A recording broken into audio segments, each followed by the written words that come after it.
All right, everybody, welcome. This is a new episode of whatever the hell this show is called. I mean, I'm not famous. Nobody cares, right? I mean, first things first, I want to start off before anything. Um, I want to apologize to any of my friends or family who I've offended, which has been a lot. Now, I want to apologize for um, letting everybody into my head, like my thoughts. Now, I thought initially what I wanted to do was to be more exciting, more lively, more crazy, more kooky, whatever it is. Now, um, most of those thoughts and everything that kind of came with that was me, but I don't really let those things out. And I didn't realize, I didn't put the two and two together. I thought, I thought the inside of my head was safe for people. It's definitely not. It's safe for me. And obviously, just by the way that I speak with people, or the way that most of you know me,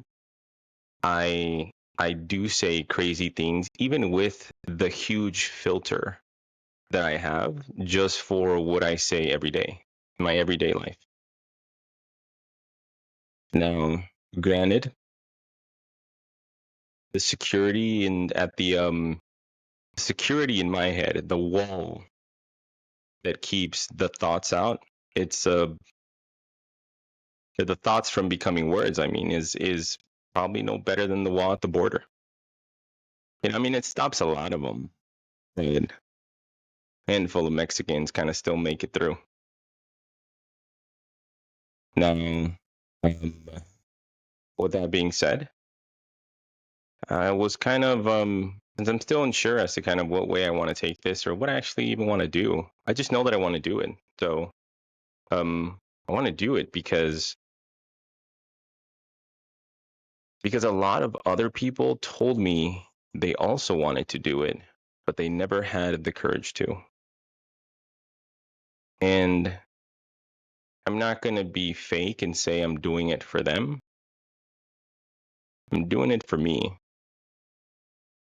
And doing it for me will hopefully give them the courage to fail, just like me. I'm kidding. I'm kidding. I'm kidding. There's plenty of other people who are a lot more interesting and a lot better looking and probably smell better than me,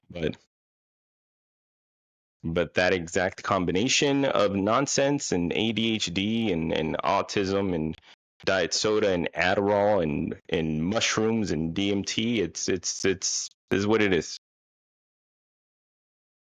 Now, I was trying to think of kind of what a topic is that I wanted to do, because this is episode number 4, and I'm really excited though. This upcoming week, I have one of my mediocre friends, but very funny, very nice person. Megan Rose is joining me. She is a 7-foot white woman with red hair and a lot of weird tattoos, and she loves short Mexicans for whatever reason. Yeah, she's keeping the short king dream alive. So if any of my friends listening to this need papers, hit her up. You never know. I heard she likes guys that work in the back in the food service industry. You know, if you do dishes, I'm just saying you might have a chance.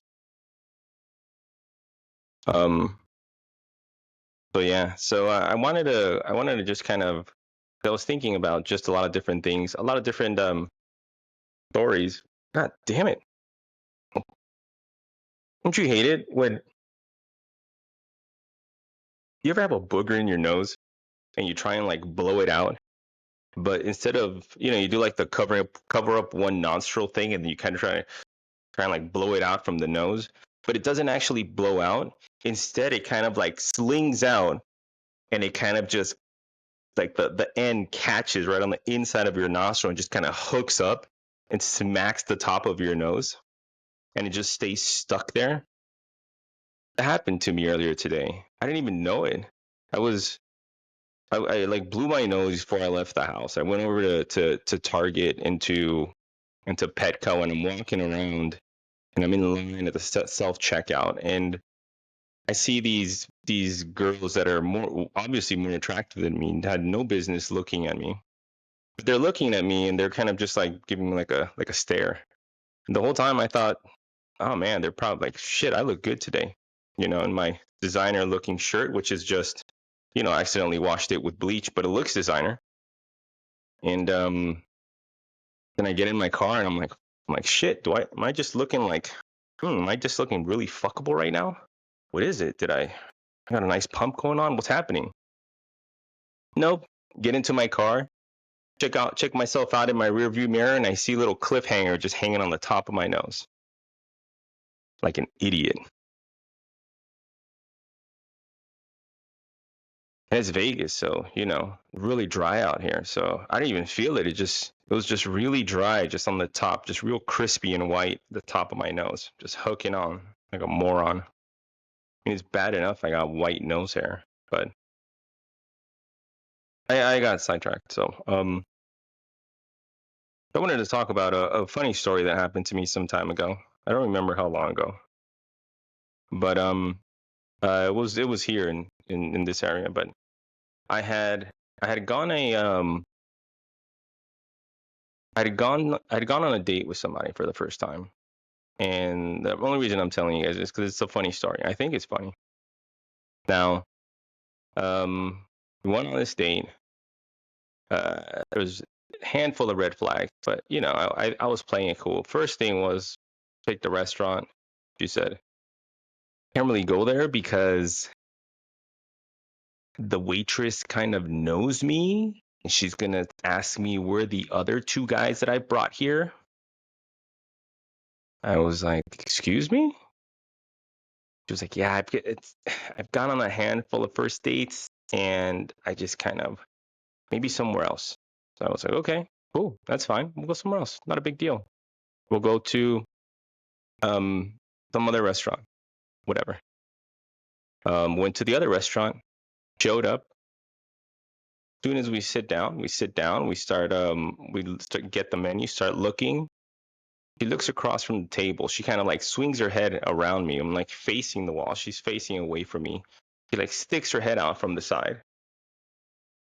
And she goes, oh my God, I know those guys. Excuse me?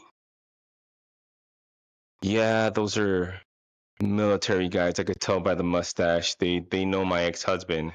Ex-husband? Keep in mind, this was not something that was brought up in the entire time that we were communicating before we actually agreed to meet up. Yeah, I feel really uncomfortable. I'm like, all right, yeah, we should go. On to restaurant number 3. We're going on to restaurant number 3. And she starts talking to me. Yeah, so she just randomly casually mentions, yeah, so I'm banned from Hinge. I got banned from Hinge. I couldn't, I was like, you got banned from Hinge? The dating app? You got banned from a dating app? She goes, yeah. I was like, how do you get banned from a dating app? Her response was, some guy was stalking me, and he was stalking me so hard, they just banned me. Excuse me?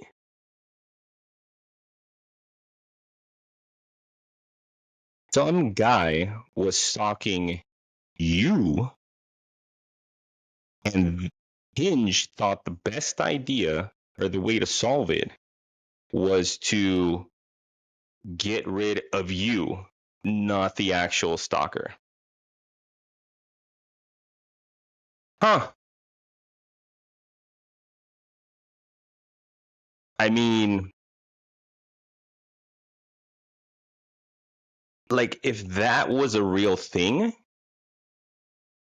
I mean, I guess it kind of makes sense, right? Like, instead of putting away rapists, you just put the people that were raped inside of the prisons, just preventing them from getting raped anymore.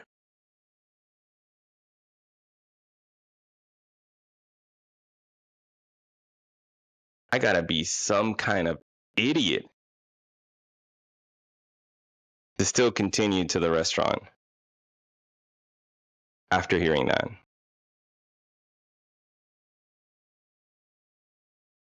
So we're at the restaurant. It's, it was, we just continued to the restaurant. I figured, you know what? I believe you. I'm giving you the benefit of the doubt. While we're at the restaurant, she starts talking to me, telling me, you know what? I'm kind of new at opening up about this, but I'm going to therapy. I'm seeing a therapist. And I said, that's great. I was like, I admire that. I think that's a great thing. I'm like, I've gone to therapy. I'm not at this moment, but I'm all for mental health, 100% for mental health. Do it, girl, please. It helps wonders. Couldn't recommend it enough. Even doctors need doctors. She says, yeah. I grew up in Czechoslovakia. Okay. And I may have been diagnosed with PTSD, but I never thought it was a big deal. Excuse me? Now, in my head, I mean, outside, I said, excuse me. But in my head, I thought, bitch, what?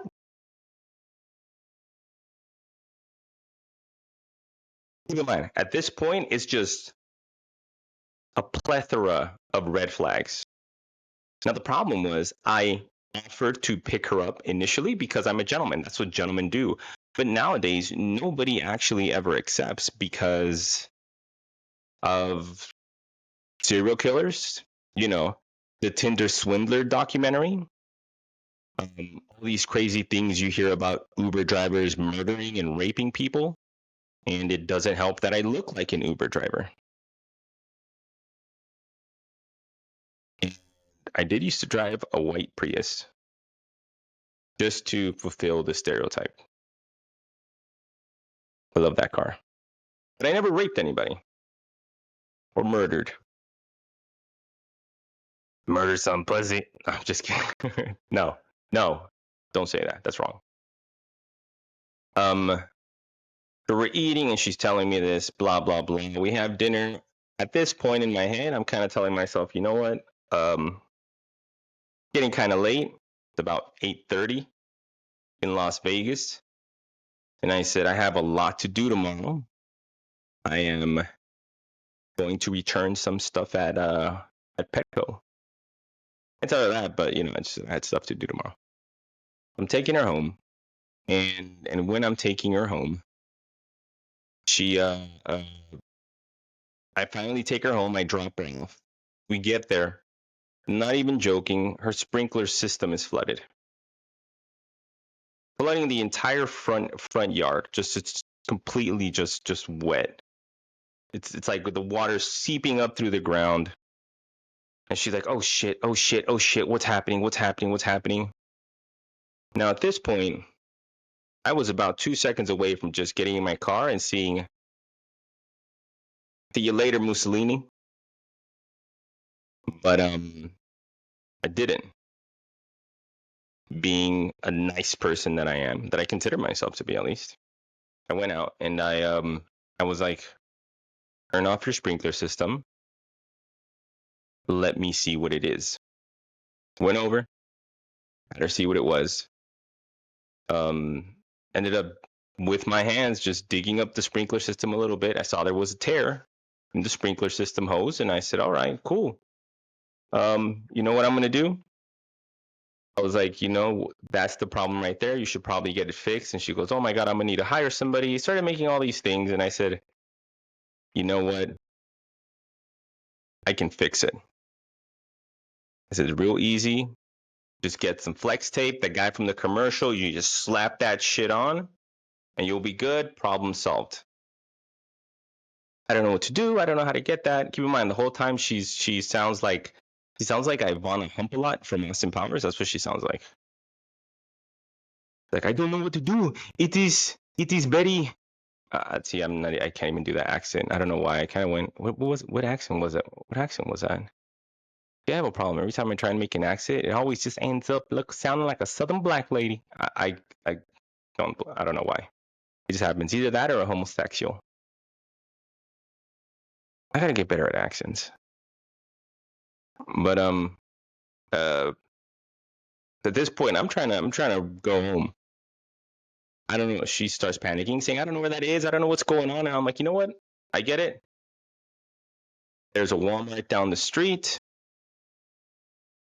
I am going to take you to the Walmart so you can pick up this tape so you can fix your sprinkler system.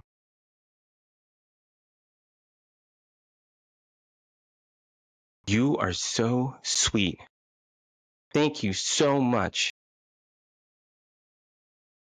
At this point, I have PTSD. There's so many things that she's told me that would have made me run the fuck away. I already went to therapy. I don't need to go again just for you.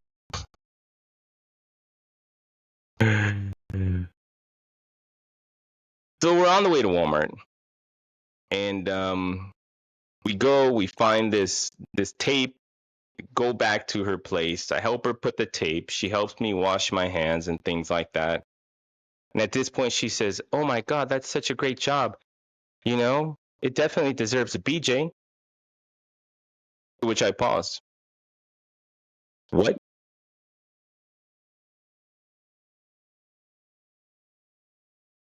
I don't know about you guys, but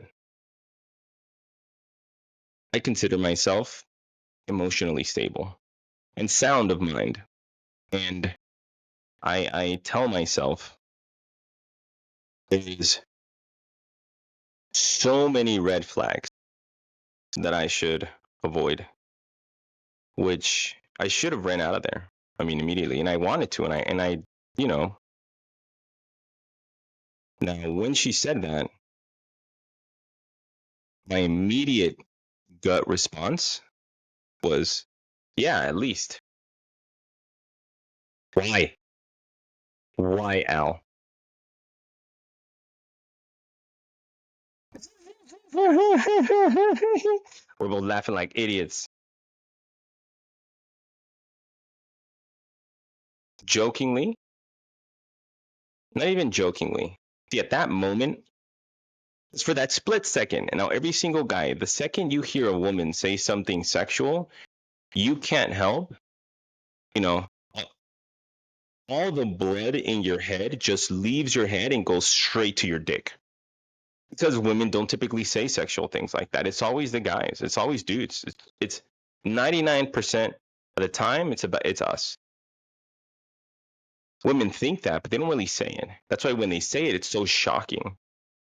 Like, we're talking, it like that blood moved fast. It just went brain, dick, just like snap of a finger. Told you, damn it. I am of sound mind.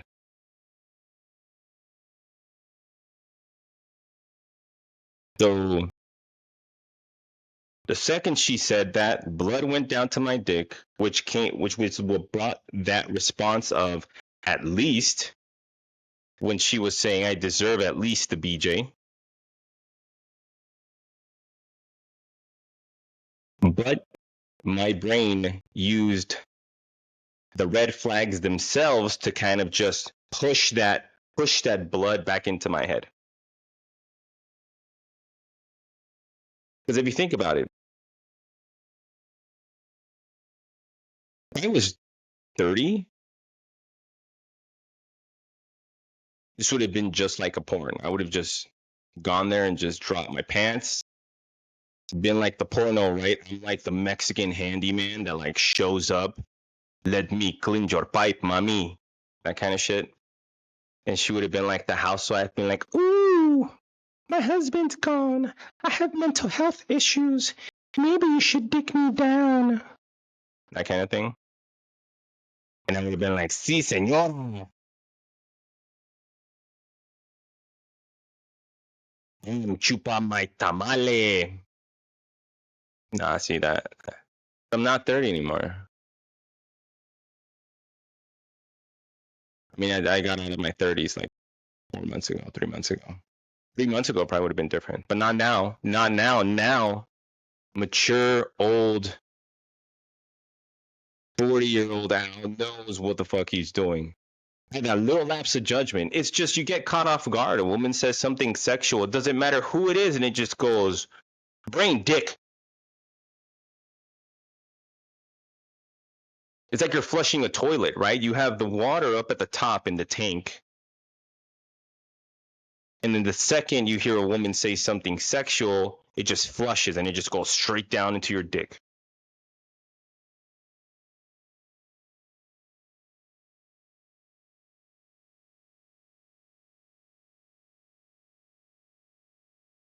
So that was the end of that story.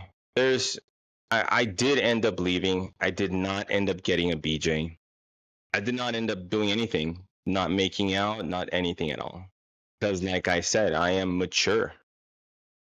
I know some of you will not believe me. You don't have to, you know. I don't give a shit if you believe me or not. That's the truth. Now, in your head, you tell yourself, is this not the like one of the greatest kind of like I've seen movies that start out like this. You get what I'm saying? Like you go to a war-torn country, right? You go to fucking Czechoslovakia and you meet a divorced housewife with PTSD, and you go out, she offers to suck your dick, and you end up doing landscaping.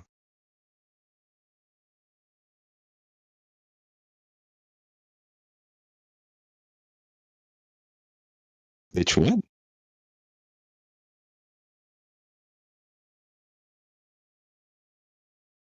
Life is funny like that.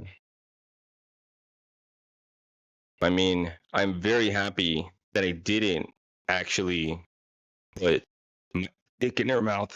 I'm getting choked up by my own dick. Blood's still moving. Just right now, just talking about it. Blood just went from my head down to my dick again. But yeah,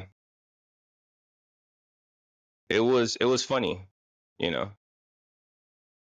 Not in like actually funny way, because the second that I didn't want to talk to her anymore, she got a little bit violent. She just got not violent, but like verbally violent. Like she started just talking shit to me just because I didn't, you know, I didn't want to fuck a POW. Like, I'm sorry. I just don't.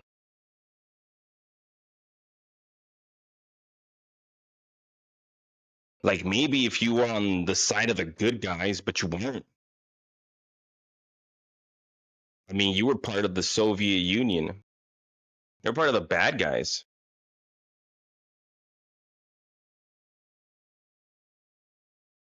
Yeah. This is my show for tonight. Just one story, not a whole lot. I kind of understand why a lot of people don't want to do this, because it's difficult doing it by yourself. Because you don't know if you're funny. You don't know if things that you're saying are funny, if they're good, if they're not. I mean, you're literally sitting in your living room with a microphone and a camera in front of your face, trying to pause and trying to make jokes. Now, I did that one stand-up comedy class, and I thought it was great. Like I loved it. It was good. It was just so much writing though. So much. It was just like writing music. Took a lot of practice. I'm just way too lazy and way too stupid to come up with more material. So this is just seems much easier. So again, this goes out to all the people who have always wanted to do a podcast. To stop being little bitches and learn to fail, just like me. Because you're not famous. Nobody cares. Good night.